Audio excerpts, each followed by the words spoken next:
Pemirsa Komisi Pemberantasan Korupsi atau KPK mengungkapkan bahwa terdapat pejabat di Kabinet Merah Putih yang memiliki harta kekayaan yaitu mencapai angka fantastis, yaitu 5,4 triliun rupiah.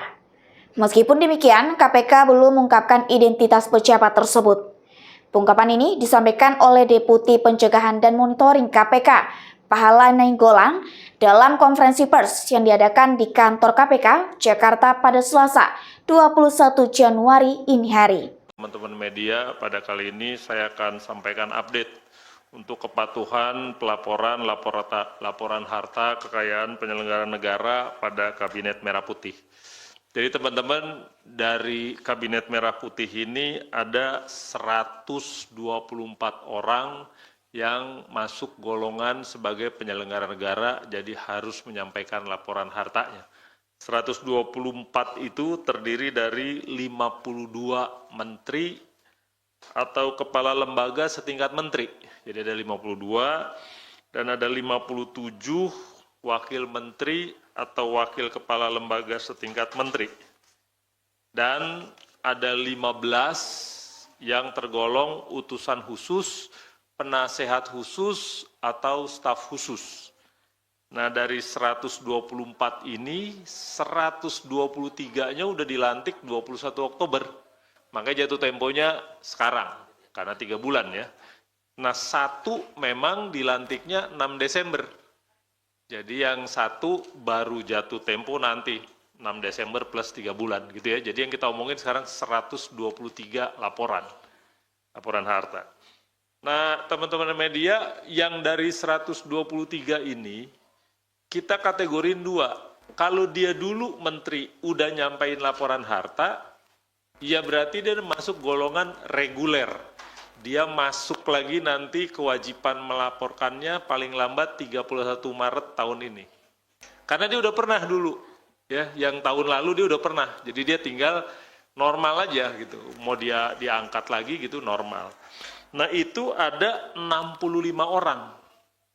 Jadi dari 123 orang yang harus menyampaikan, itu 65 orang itu sebenarnya masuk kategori reguler dan kita tunggu sampai 31 Maret.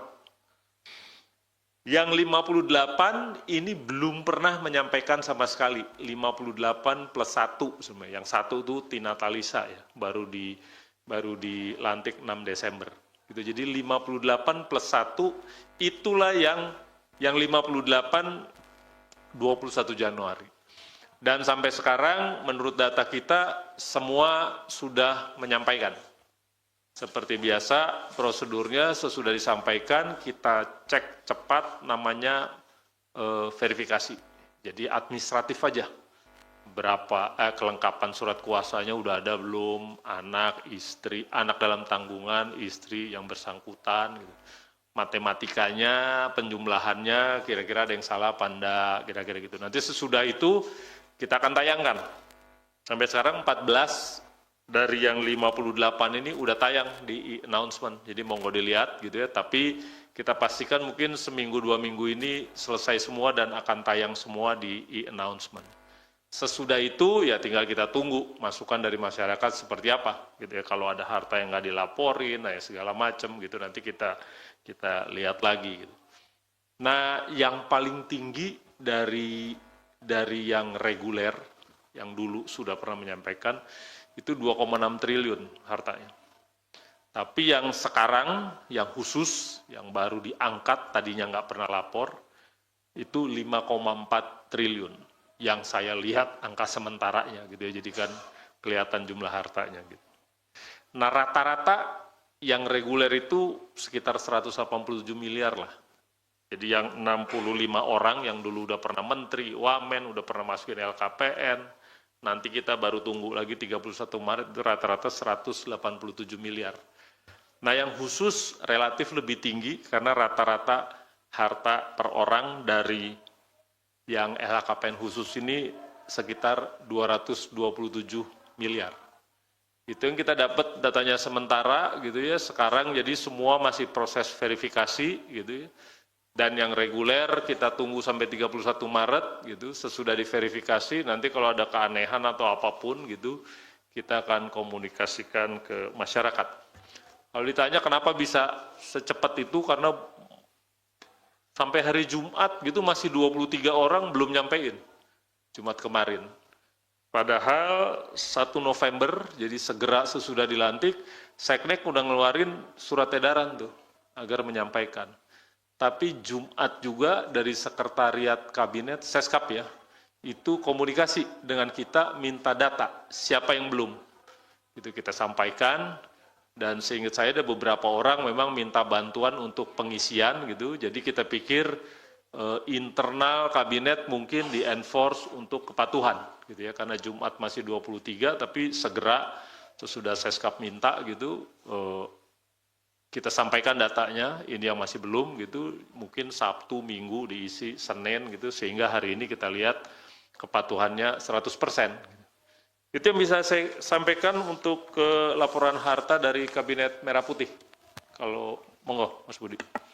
Terima kasih Pak Pala yang sudah menyampaikan secara detail update dari pelaporan LHKPN Kabinet Merah Putih, di mana dari 123 seluruhnya telah menyampaikan LHKPN-nya, artinya kepatuhannya sudah mencapai 100%.